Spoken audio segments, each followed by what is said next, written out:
then our inorganic agent from that clay and aluminum hydroxide are basically used as a thickening agent, right? And inorganic agent, and calamine and aluminum hydroxide is a example of inorganic agent which are basically used for the used as a thickening agent. So first of all discuss the clay. Then from clay there is a various kind of example of clay, right? A bentonite and aluminium magnesium silicate, right? Aluminium magnesium silicate and bentonite, these are the example of clays which are used as a thickening agent, right, for the preparation of suspension. Then bentonite is a very pale buff of creamy hygroscopic powder, right? It is a hygroscopic in nature, means the substance which are able to absorb the moisture or water. That kind of substance are known as hygroscopic, right? And that bentonite has a property like a hygroscopic, means it absorb the it can absorb the moisture, right, or water, right? So it is a very pale buff and creamy hygroscopic powder, right, available in powder form. Then its 20% suspension is its 2% suspension is used as a suspending indiffusible solid in a external preparation, right?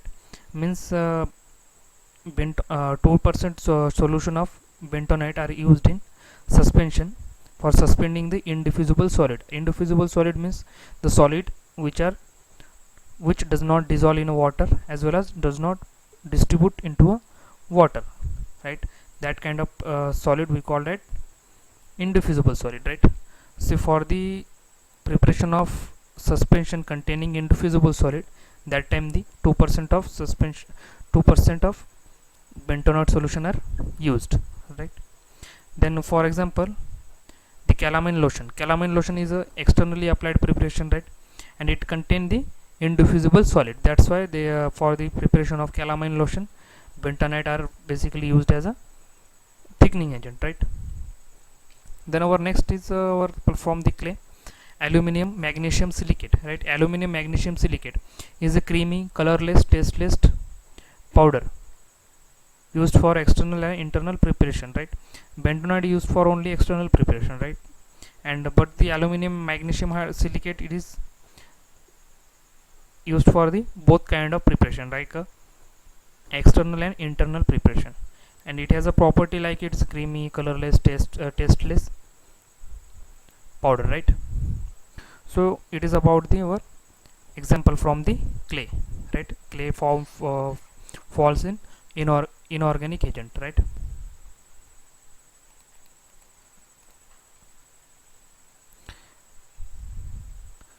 Then afterward aluminium hydroxide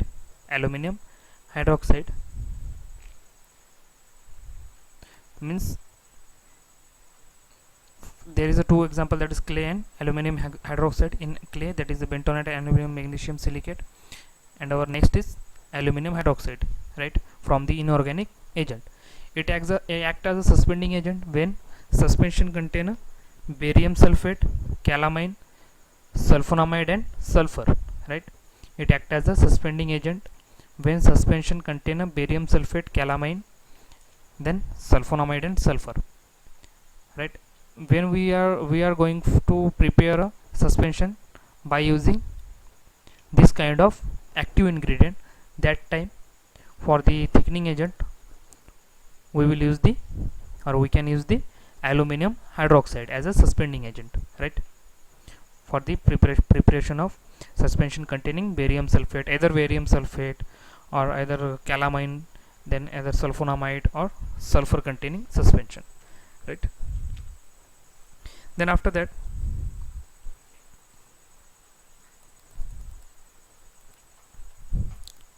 after polysaccharide and inorganic compound, there is one third number of agent, right? Third number of thickening agent, like a synthetic compound.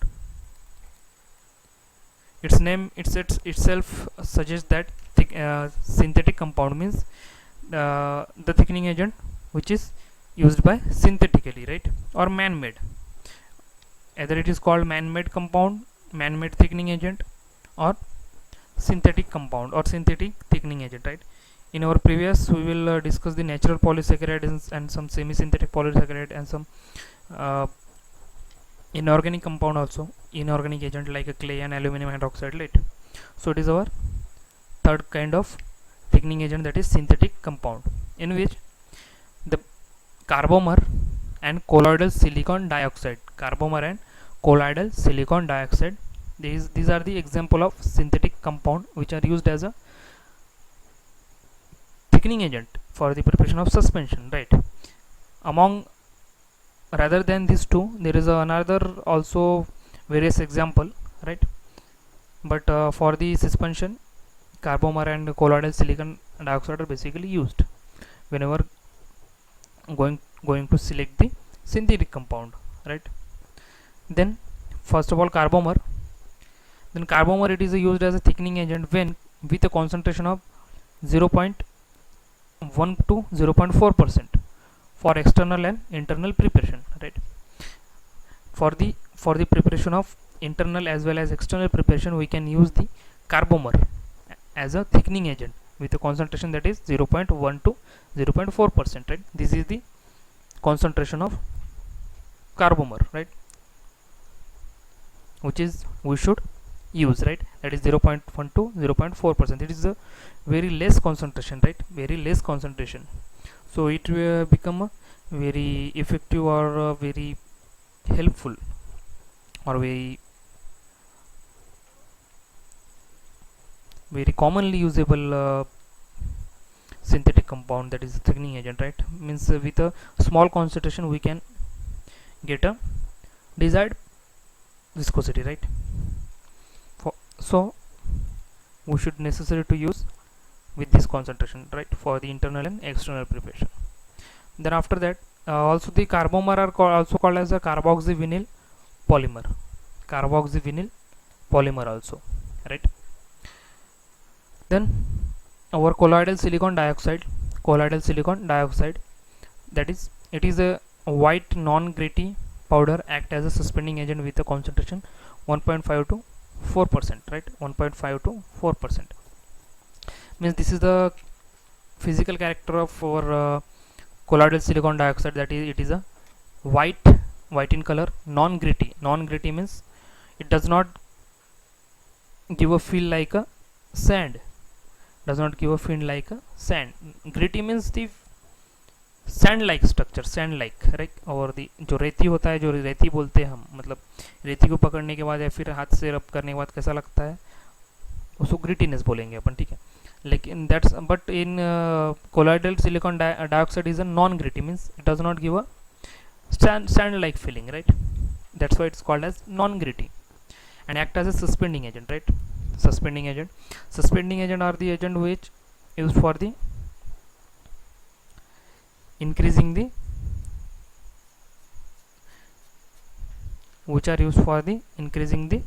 right over the synthetic compound like carbomer and not a carbomer, our colloidal silicon dioxide act as a suspending agent, means which can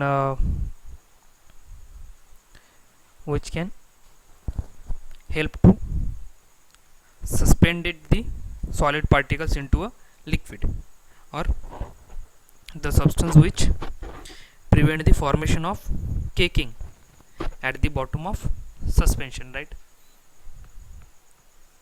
मतलब जो suspending agent, मतलब जो solid insoluble particles है वो liquid में distribute करके या फिर सस्पेंड करने का काम करता है, ठीक है? और जो केक फॉर्मेशन होता है उसको भी प्रिवेंट करता है, that is a suspending agent, right? So it is all about your thickening agent, right? In which in thickening agent we will discuss we have discussed the polysaccharide, class of polysaccharide, then class of inorganic agent and class of synthetic compound, right? Afterward or another excipient, that is wetting agent, then preservative and organoleptic additives, right?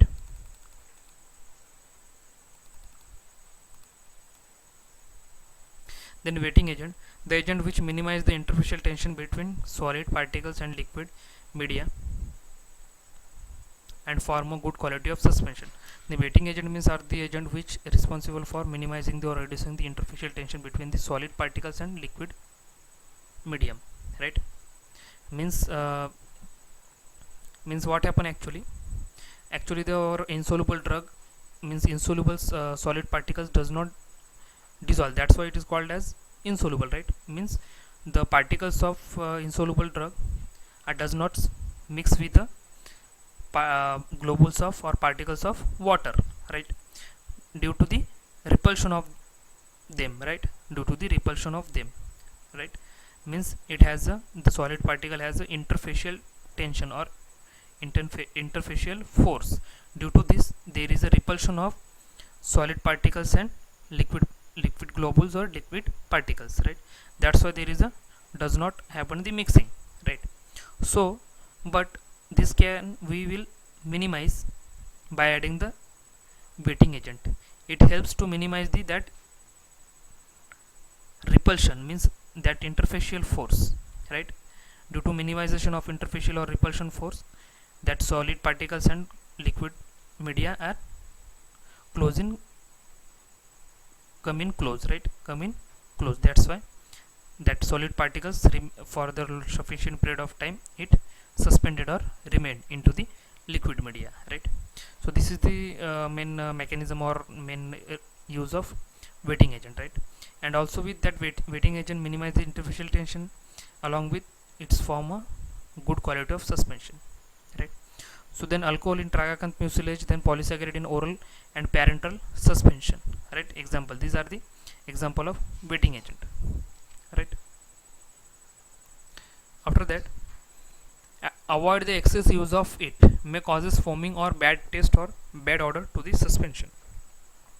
Means for the addition of wetting agent there is also some concentration. Actually there is a no mentioning the concentration, but in official book the concentration is already given.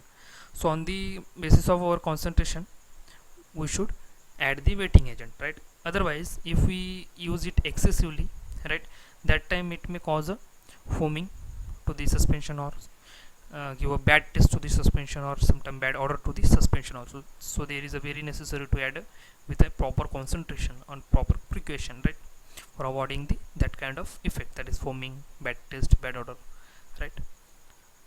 Then afterward, preservatives. You all know that is preservative is playing very important role, because there is a presence of water, right? Means our suspension contain water on, that is a continuous phase, means on phase water and on phase solid, that is water phase. Due to the presence of water phase there is a chance of growing the or formation of the or growing the bacteria, fungi and mold also, right? Due to that this growing of bacteria, fungi and mold, there is a chances of happening the degradation of our active drug, right, or deterioration of our active drug, right, due to the bacteria, fungi and mold. So for the preservation or for the preservation up to the expiry date or its shelf life, that's why it's a very necessary to add some preservative, right, some preservative also. Then that's why it is a very necessary to add a preservative at a appropriate concentration. For example, benzoic acid, sodium benzoate, methyl paraben and propyl paraben, these are the most commonly usable the preservative for the preparation of any kind of or any classes of suspension, right? Either it is oral suspension, parenteral suspension, ophthalmic suspension or suspension for external application, right? Means we can use it any kind of preparation, right? Then ophthalmic organoleptic additives, means the coloring agent, sweetening agent, flavoring agent, these are the organoleptic agents or additives. It's help to improve the palatability, attractiveness to the preparation. Whereas external preparation sometimes contain a perfume and color and incorporated, means sometimes the external preparation which is applied on externally are contain the perfume and colors. So I think it is enough for today. So we will discuss another portion in next class. Thank you.